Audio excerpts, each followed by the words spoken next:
Jack Travis is famous. Horrorpreneur, what is that? I guess it's somebody that's an expert in scaring people. Jack's not afraid to go to dark places. Well, what's with the paranormal murder inquiry pinned to your wall? I am this close to something great. If we don't know what we're afraid of, then how can we know anything at all? Something's happening. We know ourselves from the decisions we make. Something wonderful. I've no idea what you're doing. I never wanted this. You have to stop. What are you?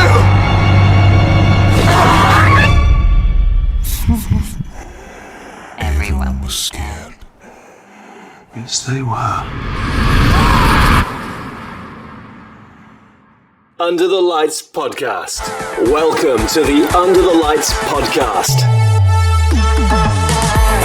The podcast for up-and-coming cinematographers, lighting camera operators, and photographers. Learn from the professionals and land the bigger projects. Please welcome your host, Cy Gamble. This week we have a special episode, a double header with first-time filmmakers Toby and Fionn Watts, who'll be here to talk about directing their first feature film, the horror thriller called Playhouse. We'll be talking about how you go about financing a feature film, preparing for the shoot, and marketing it. So for all those self-shooters that are listening, sat on those juicy scripts, this one is for you and not to be missed. Before we get started, I'd like to just say a quick thank you once again to all our listeners. Thank you for subscribing, thanks for commenting, thanks for sharing. We're only up to episode 5, but we've already got some fantastic listener figures, and that's all down to you. Thank you so much. Just before I introduce the guys, I want to say Playhouse will be available in the UK on VOD services from April the 16th, but if you're lucky enough to live in North America, you can access the film now. So with that said, let's introduce Toby and Fionn Watts. Guys, as this is the first time we've done a two-way interview, can you just introduce yourselves so our listeners can get a feel for who's who? I'm Toby, Toby Watts, one half of the Watts brothers. Always sounds a bit weird saying that. I tend to write the movies and we both produce and direct together. And I'm Fionn Watts, and I'm Toby's brother and partner in crime. So, as it's become customary on the podcast, I just want to start right back at the beginning. Take us back to what inspired you, what made you become filmmakers? Yeah, so I think that it really originated as young children, that our father, and our mother actually, recorded various films and TV series on VHS. And, like a lot of filmmakers, these were kind of lying around in the house, and we spent a lot of our time really just watching films and sort of blockbuster movies and Spielberg and James Cameron movies and Twin Peaks and David Lynch and David Cronenberg and sci-fi movies, whatever was lying around. We saw these when we were well too young, probably, to have been properly allowed to watch them in terms of the ratings. And so that fed our imagination a lot. And I think that because our father's a screenwriter and writes in general books, plays, and some screenplays, and our mother's an actress, it was sort of there in the blood somewhere. So we would talk about storytelling and ideas, and the arts felt like a very natural world to be in, and that eventually evolved into a conscious decision to go and study film and actually go out and start making short films ourselves. So I led the way initially, making some films, and Toby was acting in them, and we were playing around. And then I went and studied film and media studies in Stirling, at Stirling University, which was mainly an academic study of film. And not too long after that, I then went and started a company called Fight Back Films, and I was just doing freelance sort of video work. But it was very difficult to survive, freelance on your own. I only had so much work. And Toby was studying science, and he decided at a certain point, a few years after I was sort of running this slightly failing video production company, that we should start Farnell's Film together, and that we would move to the north of Scotland. And I think it's from that point, probably about, what do you say, 10 years ago? Yeah, I think it was 2011. We were both living in the far north of Scotland with our dad, and we wanted to create a company that would always carry that identity of where we grew up and where we first started making films in our teens. And so Far North was the title that came to us, and we just started getting random jobs making films for youth clubs and churches and all the places any budding videographer or filmmaker knows you getting paid 50 quid for 3 weeks work kind of jobs, you know. Exactly, yeah, exactly. So that's where it started, and really that became our means, for quite a while. A good 7 years from 2011, we were Far North Film. We became a limited company eventually. We had good months and we had terrible months, and our hearts were never in it. It was always a means to an end, doing video production. We had a bit of a niche working in schools, so we worked a lot with young people doing workshops and filmmaking competitions and that kind of thing. But our hearts were never fully in that. It was always about feature films for us and the drama and that kind of thing, fiction projects. So eventually I think we got to a point that thought, we're not getting any younger. Are we going to do this? We're just talking about it. You know, we fantasize about being feature filmmakers. And we started working on ideas for years until eventually we decided to take the plunge. And then Far North Film really became the vehicle for our feature film production. And we kind of slowed down over a period of time and eventually stopped the corporate videos. I think that's easier said than done for a lot of people. But how did you go about obviously winding down the corporate work, and how did you do that without sacrificing too much of your income? Yeah, I think what the big turning point for us was we had one reasonably paid job that involved me going to India to film for a charity.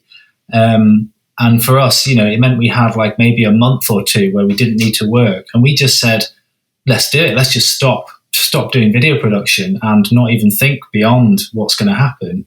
And we started working on the screenplay and bringing it together, and then started going out to investors for our feature film. And to be honest, I don't even know how we survived financially because there was no plan, really. I think that it took us a long time to get the script right to something that we wanted to film that became Playhouse as it is now.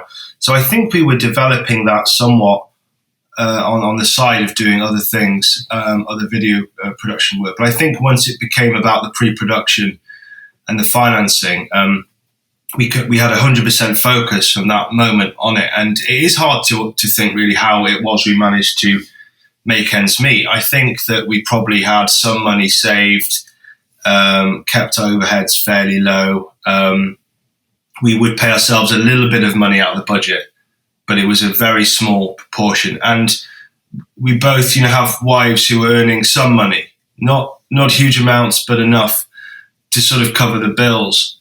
But we worked very fast and very efficiently towards the dates that we'd penciled in to make the feature film happen. And I think for us, it was basically all or nothing. We were like, either we're going to do this feature film this year, or we were going to stop anything to do with filmmaking and video production, because we were dying a death inside. We weren't happy. Yeah. Just making videos. That's great for people who want to do that and love that. But for us, that wasn't what we really set out to do, as Toby already said. So it was just a means to an end. So I think having that kind of enormous pressure really helped us to get organised. And we had no idea whether it would really work. I mean, I'd studied film producing over many years, trying to learn, going on courses, writing down the steps, getting the knowledge in a sense, and then put it into action, got the business plan together with Toby's help, and we had the screenplay and he did most of the writing and all that kind of thing. And then we started making the calls to people who had some wealth, had some expendable income, might be interested. No idea what was going to happen, but at least we were very organised in a place to confidently go out there. And amazingly, even the first few phone calls we had, suddenly we found that we almost had a third of the budget. And when you pick the phone up, how do those calls actually go? Oh, it was kind of terrifying, and kind of surreal. But it actually, I think there was one rejection quite early on with somebody who I knew quite well, which was quite hard to take. They were almost like annoyed that I'd phoned them, almost offended that I'd phoned them. But I think the psychology around it, we'd learned something, which is you're not asking for money, you're presenting an opportunity. And if this person doesn't want to be involved, it's their loss. And every no gets you further to a yes. So I think we just developed a tough skin. And as soon as that initial money started coming and people saying, yeah, I'm going to put in, and then it hits the account, you get more and more confident. And eventually you get to a point where you think, okay, this is tipping over now. This is going to happen. Let's start booking people. And so we were booking people even without having the full finance in place. But I think that's what's needed. I think sort of going on faith and just absolute determination to make it happen. And, it was an incredibly exhilarating process, daunting and frightening, but it's important not to listen to the fear, just go and do it. And in those situations and when you're making the film, how do your two personalities complement each other? Yeah, I suppose I have come from a science background. That was initially what I thought I was going to do with my life, is do research. Soon realised, halfway through the degree, that wasn't really what I wanted to do, and I was much more interested in the creative stuff. But I still have that background and that experience, so I guess I would be slightly more the numbers kind of person, logical thinking, a bit left-brained, and Fionn's more of an intuitive kind of thinker and expressive in a sense. If you got to see our personalities, you'd see quite quickly how we're quite different. So I think we work together, in that sense, as a left brain, right brain thing going on. And of course, we have a bit of that in each other as well. But I think one of the main things in working with somebody when you're in a partnership filmmaking setup, and this is probably why siblings often go into filmmaking, is there's just this weird intuitive chemistry that you have, and you have all this backstory. We've seen all the same films, we've got all the same family references, the same experiences in their lives, and you can draw on that so quickly. And when you're in the heat of being on a set or planning your shot list or imagining a story or whatever it is, you can't be spending ages justifying why you think something or where you've got that from.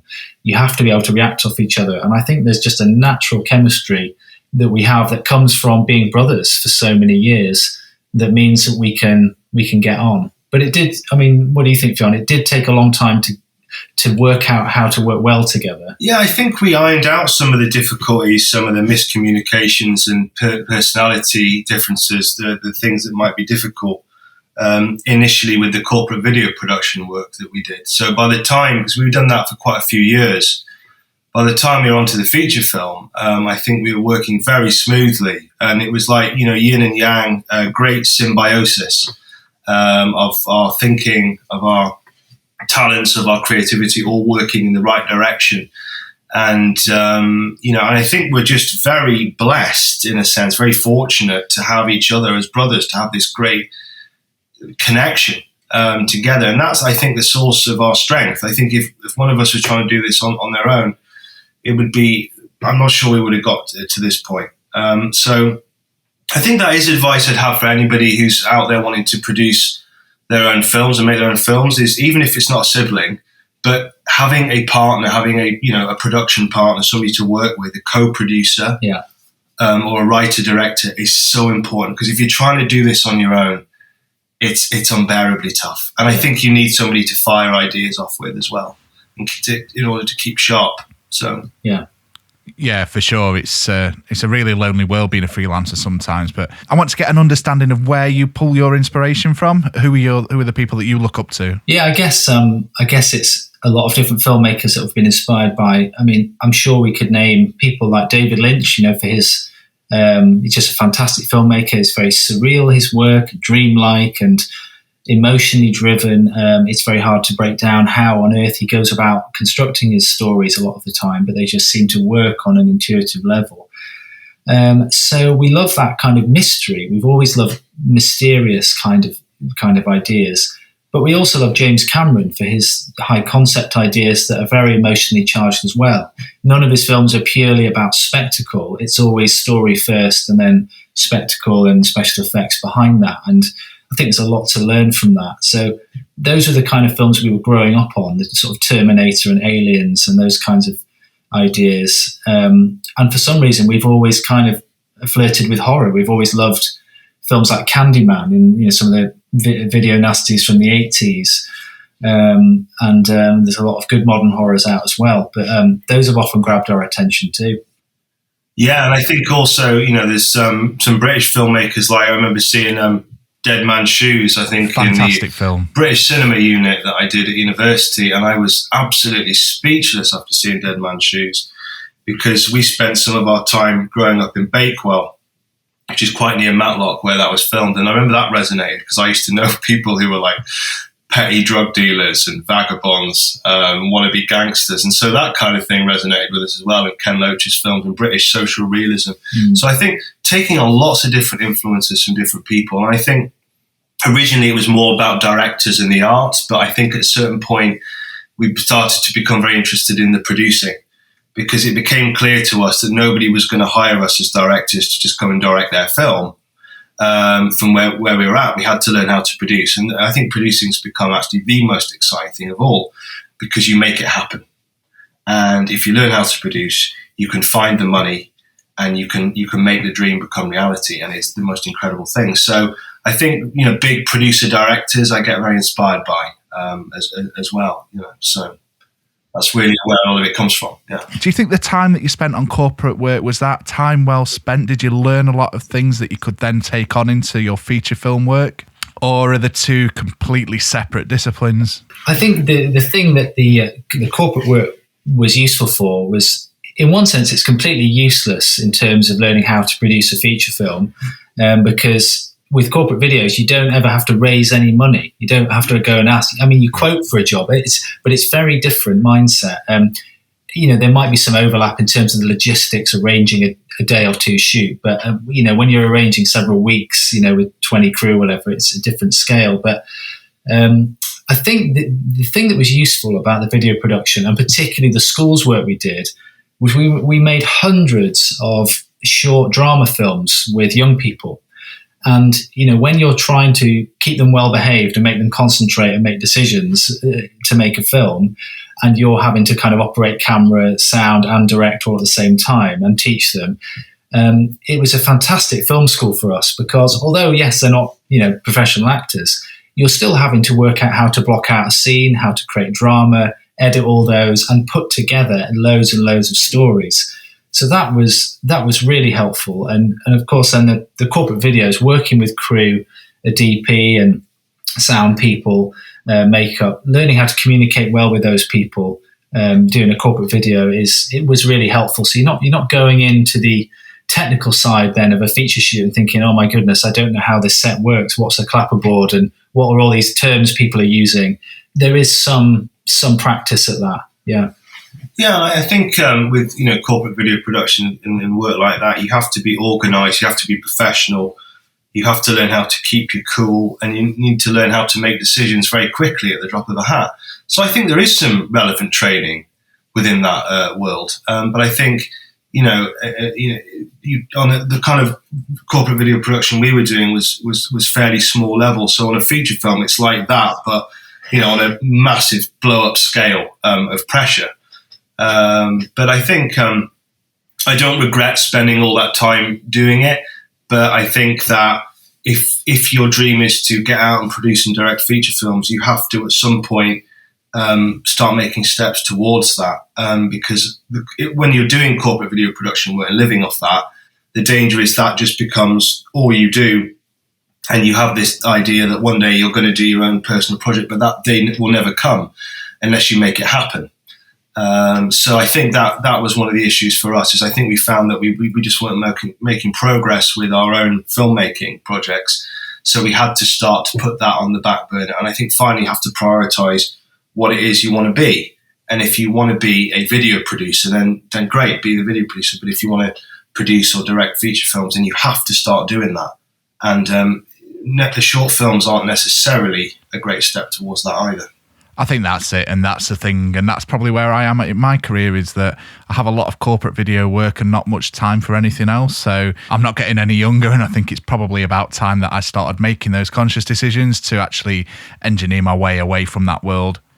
I think now's a really good time to put in a quick break. After this short interval, we'll be back talking with Toby and Fionn about their feature film Playhouse, and I promise we'll talk exclusively about that and no more on corporate video production. We'll be back soon. Under the Lights podcast. Hello, it's me again, back to tell you about our fantastic competition that we've got to win a personalised and signed copy of Doug Allen's book, Freeze Frame. All you have to do is answer the following question, which is, Doug Allen graduated from university in 1973 with a degree in which subject? That is, Doug Allen graduated from university in 1973 with a degree in which subject? Send your answers to hello@utlpod.com, short for Under the Lights Pod, and we'll draw a winner at random on our Facebook page at UTLPod at the end of this series. Get your entries in now. Under the Lights podcast. So welcome back. Toby and Fionn are still here, and we're going to get stuck into talking about their feature film Playhouse, which is out, I believe, April time in the UK.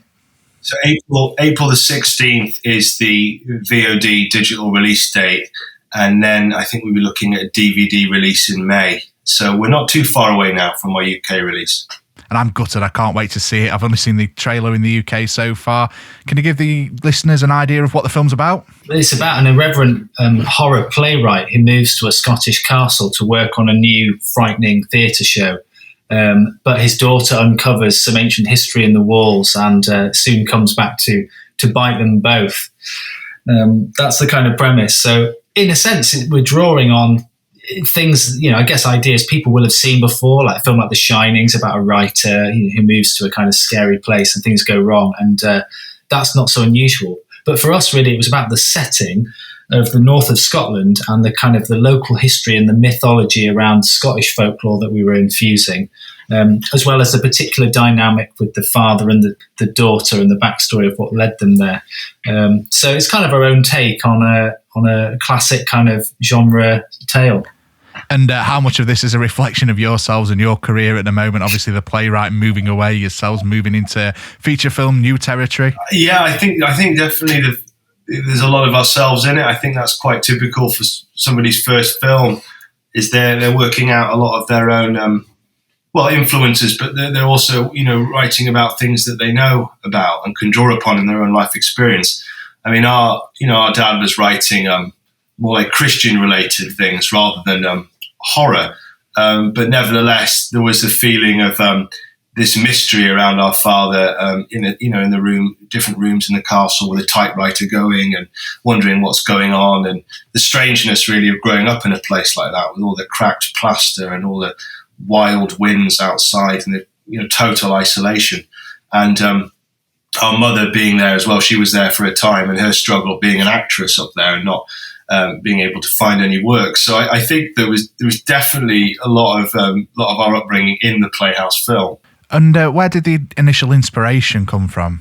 I think it really came from deciding that we wanted to make a film at our family home in the north of Scotland, which is this great tower house, 17th century tower house castle right by the sea. And we thought, this is amazing production value. We'd be foolish not to use this in a first feature film.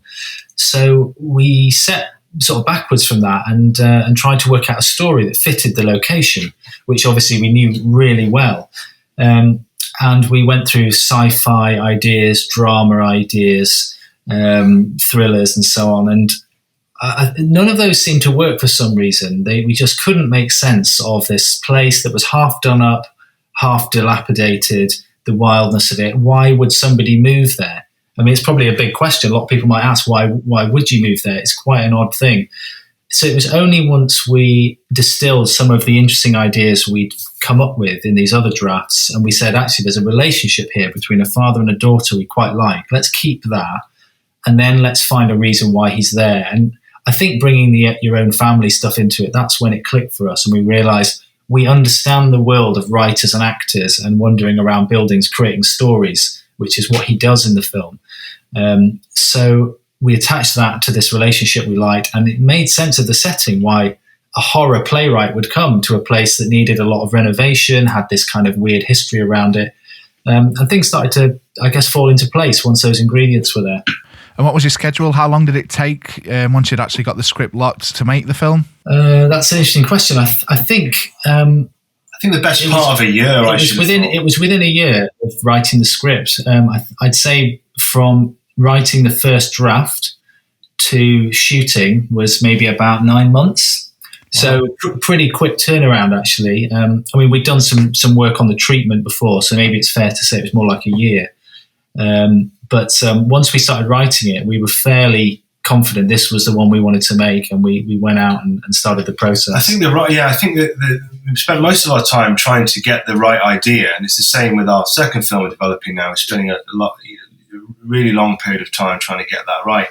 Actually, the pre-production, the production was very quick, and the post-production took quite a while. But really, yes, the writing is the laborious and very difficult stage. Good stuff. And we've obviously got a lot of listeners who are self-shooters who are maybe sat on scripts that they're wanting to develop but have absolutely no idea of how to finance them.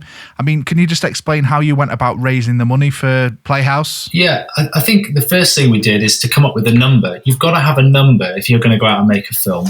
What's the budget that you're aiming for? And to be realistic about that and make it a figure you think you can get.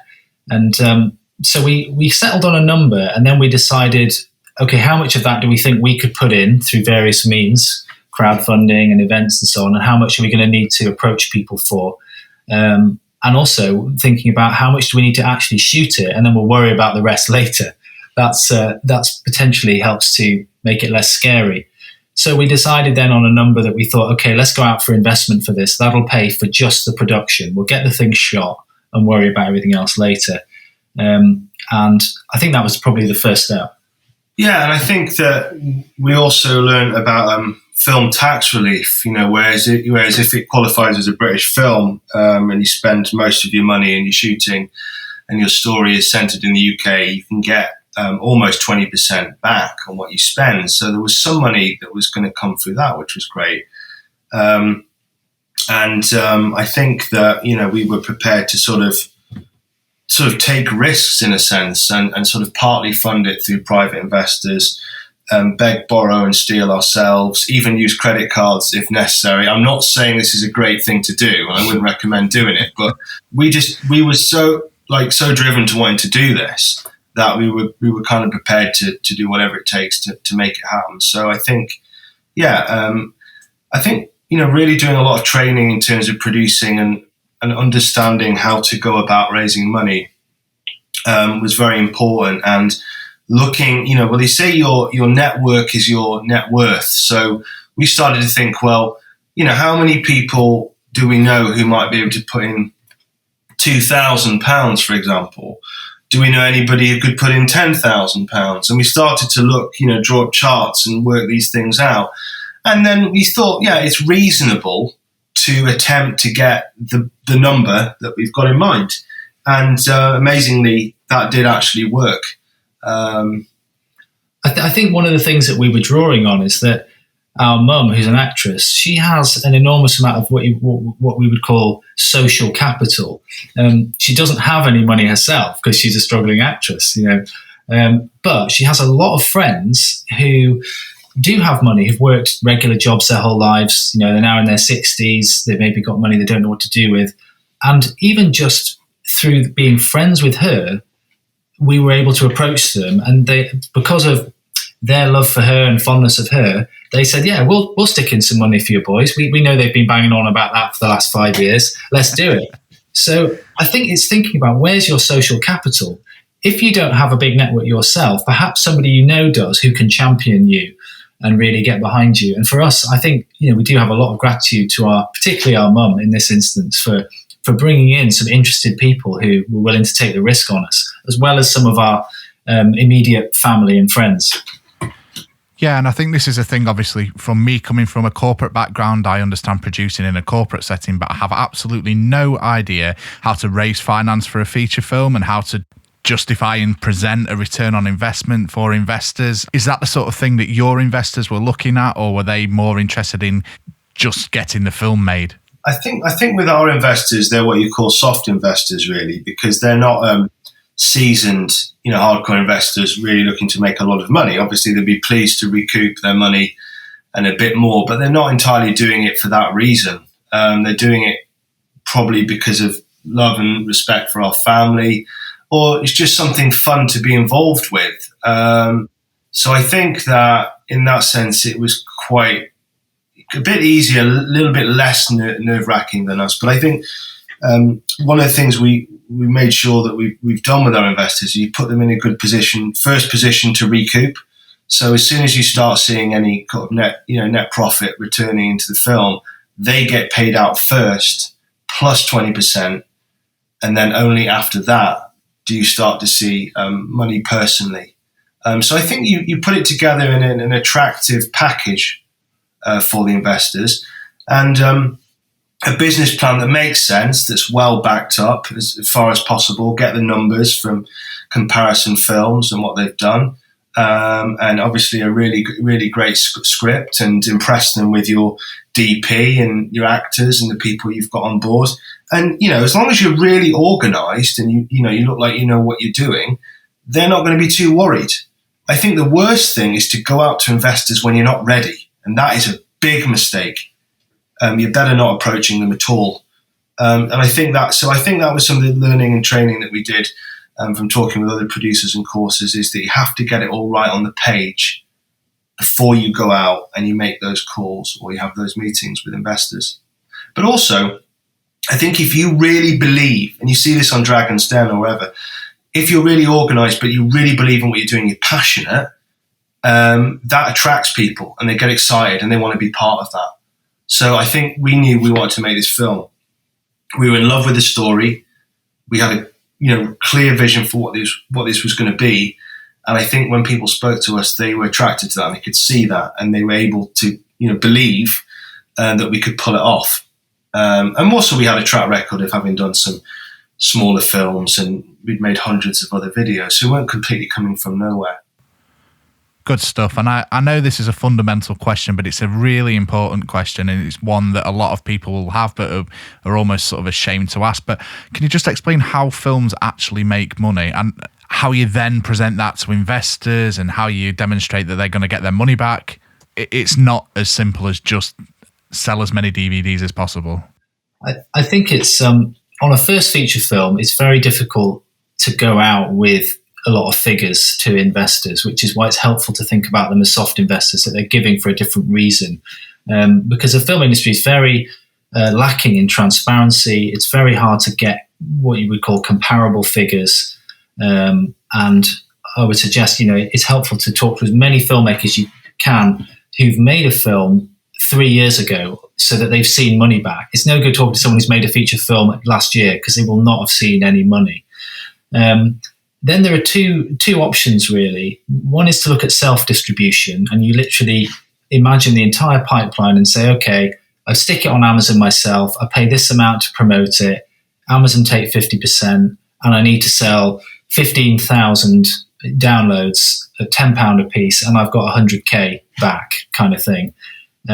You can do the maths, do the conversion and see how many units do I need to ship, and how can I drive traffic to my website or whatever. That's self-distribution, and I wouldn't advise that from what we've heard, unless you had a huge following or it's a very niche subject with a very committed following. So then you're really looking at traditional distribution, which is where you get a sales agent and a distributor. And a lot of this is sort of shifting a bit as well now that we're in the digital world, where you can approach a distributor yourself, possibly cut out a sales agent sometimes, or you can put films on platforms yourself, and everything's getting a bit hybridized. But we've gone the traditional route, and we got a sales agent, and then they approach distributors and so on for us. So in terms of making money, then it's really up to the distributors getting it out there. They recoup, they pay the sales agent takes commission, and then they pay you. And it's a very lengthy process. And that's something we weren't entirely prepared for, is how long it takes once you've completed the film to actually seeing the film even come out there. I think really, one way you could make money from a film is obviously if you got a buyout, and you'd be very lucky to get that. But some people make a film and Netflix will just buy it for one significant sum, and it'll be an exclusive, and it's on there, and you paid, and that's it, and you kind of know what you're getting. And if that's a really great sum, then you may take that, and that's fantastic. But I think for a lot of people, it's recouping regularly small amounts over a period of time. And because there's endless shelf space on the platforms, it's not like, Blockbuster back in the day, it's only up for a few weeks and then it moves into the bargain bin and it's gone or whatever. That, as long as people are still watching the film, you'll be getting a revenue stream continually, paid out quarterly, over a period of 15, 20 years. It depends how long you've licensed it to a certain platform.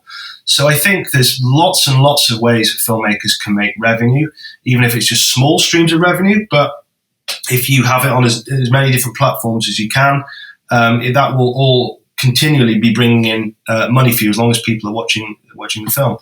The other way is, of course, with the world sales, is that a sales agent will generally do this for you, traveling to film festivals around the world and licensing your film to different distributors for that territory. And in which case you get something called an MG, which is a minimum guarantee, and that's worth a certain amount of money. But that's pretty much the only money you're going to see for that territory. So we've already sold 7 or 8 countries. But I think the ongoing revenue is very much based on the UK and the America and Canada VOD market. Great, thank you for that explanation. I know we promised that we'd talk exclusively about Playhouse, and I hope we've not deviated too much, but just to get back on track, I just want to talk about how you went about locating your cast and crew. On a film with this budget, did you still have audition days? And obviously the location was already pre-decided and it was your family's castle, but how did you locate the rest of the team and the rest of the crew? Yeah, I think there were a few givens, and I think anyone setting out to make their first feature will always have a few givens. One of ours was the location. We knew where we wanted to shoot. We wrote the script around that, so we knew even what props were available to us, as well as the different settings, what the weather would be like, where the sun falls and so on. That was really helpful to know that from the start. The other thing we had was, I think we had 1 or 2 actors in mind when we wrote the script as well. And that was helpful to really shape it around the actor, to have them on board fairly early on, at least their interest. Beyond that then, for the other actors, we did a casting session in Sheffield for the lead girl. And I think we had 6 or 7 girls travel from London, Edinburgh, Yorkshire, Manchester, and so on to come for that casting. And we ended up casting the girl from that. And we also cast a minor part from a girl we saw during that session. And we weren't even auditioning for that role at that point. We just thought, hey, she would work in this other role. So a little lesson for actors there, go to a casting session for a film, even if you think you won't get the lead, because they might think of you for something else. What about crew, Fionn? Yeah, so I think that, we use, obviously, spotlighting things is very useful, finding actors and hundreds of submissions, a lot of work breaking down those lists. But I think for crew, some of it's recommendations. I think people either you've worked with before or somebody who says, like, for example, Andy Tuvey, our DOP, I think Toby had worked with him on something before. He got on really well. We liked his shooting style. We knew he'd done some features before, so he had some experience. But he then went and said, "Oh, have you got a composer yet?" And we said, "Well, we're looking at a few people." And he recommended Dan Baberline, and we were very impressed with his music. And so I think quite a few people come on that way. And obviously looking at the local filmmaking forums, which here in Sheffield is the South Yorkshire Filmmakers Network, we were like, let's put up on that. And, we would sort of find a few runners, find somebody to do makeup. A friend of ours did catering, she's a Spanish, Scottish artist, and she loves cooking, catering for big groups, just as a hobby. And so we said, can you come and cook for the whole film shoot? Can you come and cook for 20 people for 13 days and we'll pay you some money to do that? And she said, because it's you guys, I'd love to. So I think that's, you assemble your crew, but I think, we're very careful about getting people on board who we, really got on well with, and who were passionate about indie filmmaking. And we just didn't want one of those kind of film shoots where there's like ego and a lot of kind of I don't know, nastiness and hierarchy. We were like, look, we're going to have a really great big family who are all supportive, and we're all going to make the same film together. This is important to everybody. Everybody's valued. And so the whole ethos around how we worked was very important to us. And because of that, you get the best out of everybody. So you feed everybody well, you treat everybody well, you make sure everybody's on the same page as far as you can, and something incredibly beautiful happens. And I think for many people, it was one of the greatest moments they've had professionally, and they were on an absolute high by the end of it. So I think in answer to your question, it's like casting and crewing up is very important, not just looking for the best person for the job, but also somebody with a great attitude who's lovely and get on with.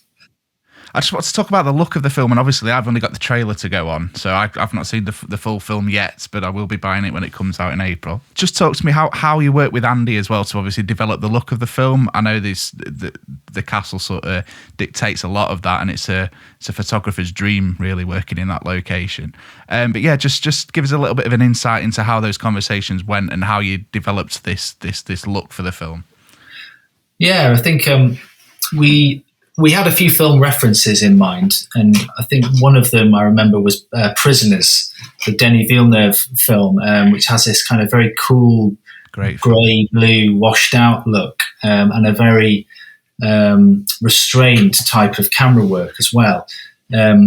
And that was one of our big references for Playhouse.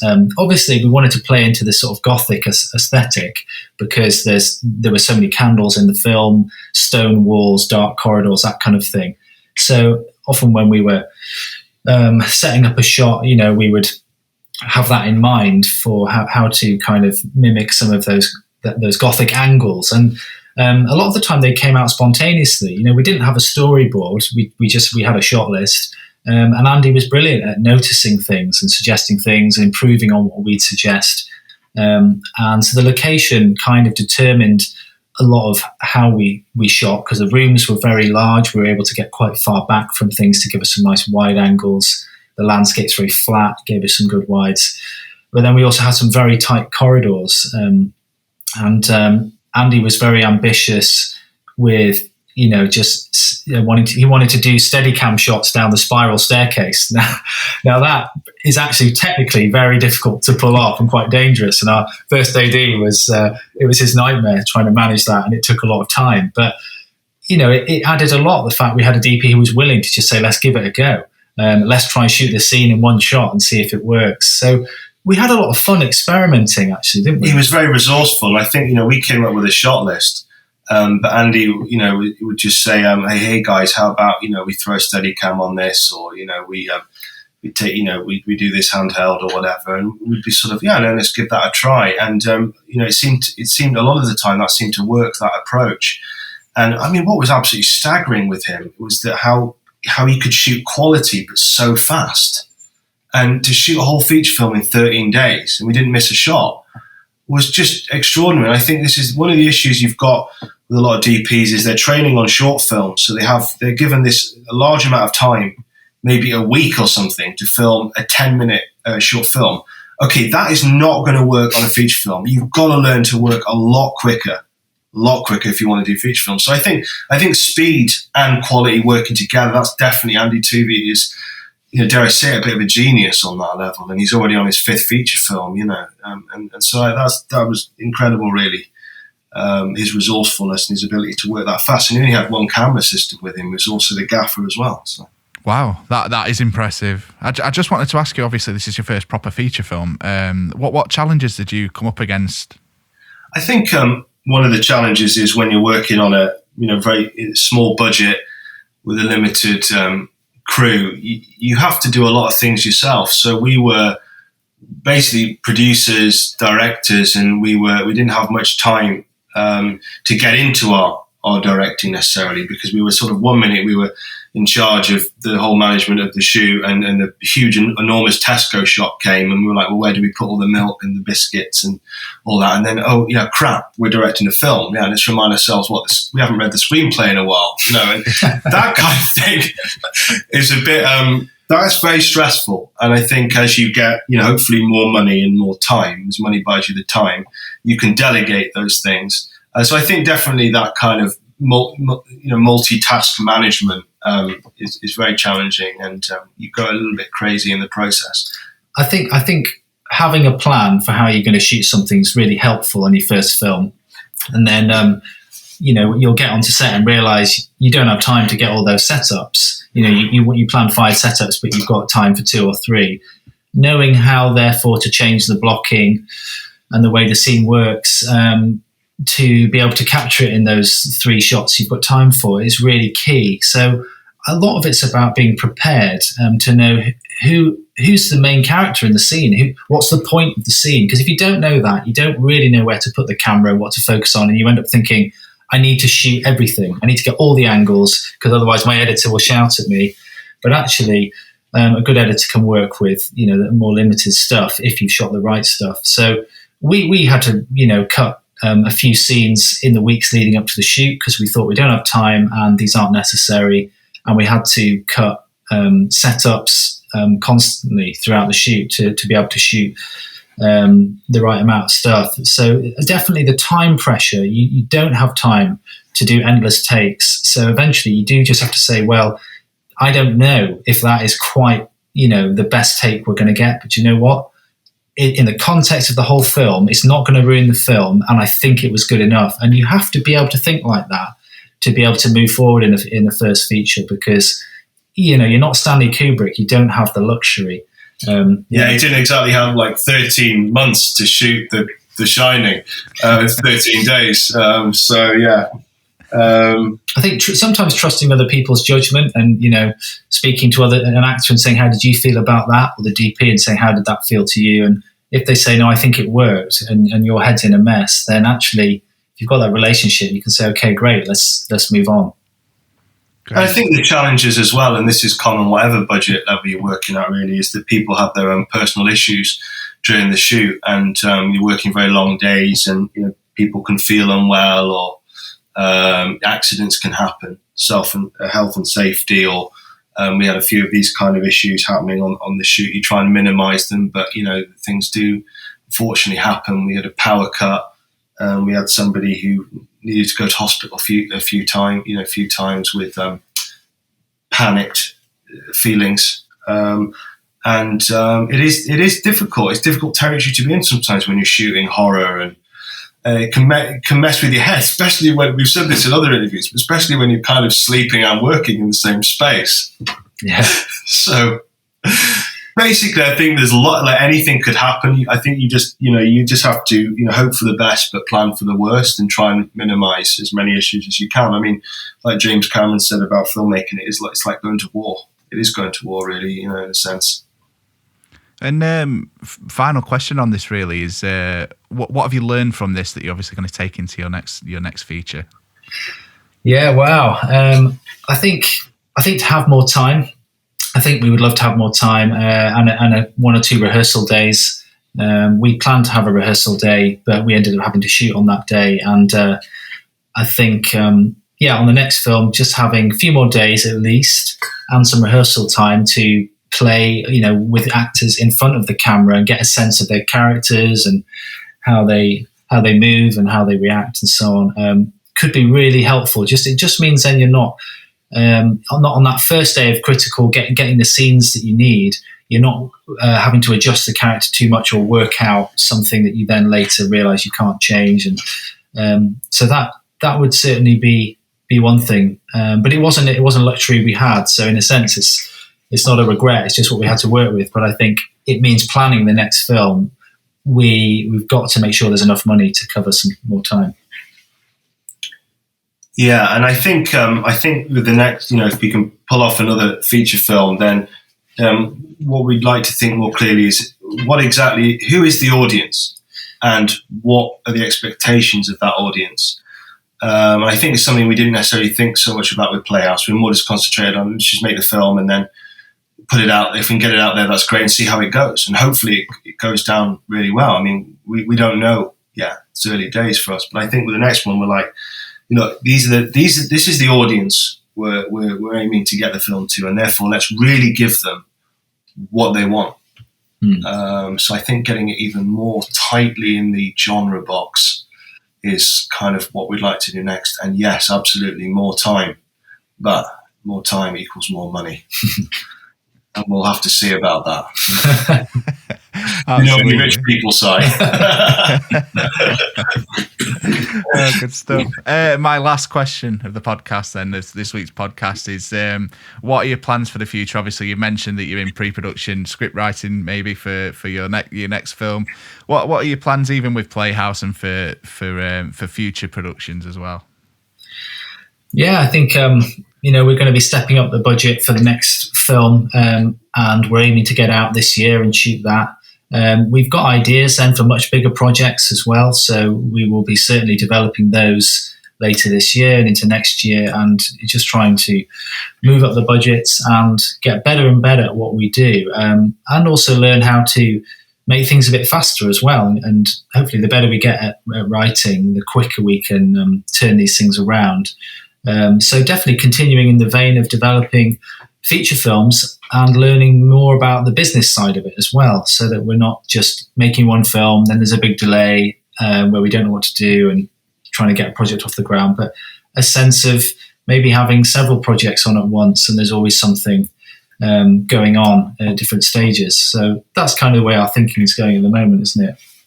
Yeah, I think developing a strong brand for who we are as filmmakers, and a slate of projects we love to get off the ground. But also I think a sense of, wanting to help other people as well in terms of sharing knowledge, sharing resources, transparency in the industry. Like I say, it's very difficult to find out about how well films do, even how they make money and what they make. And just to see more access into the industry for people. It's such a very difficult thing to get into, and a lot of people are reliant on public money. Now, public money can only get a few people in at any given time. So I think this whole thing of the independent method, which we followed, which basically means that you don't wait for permission, you just go ahead and make your film.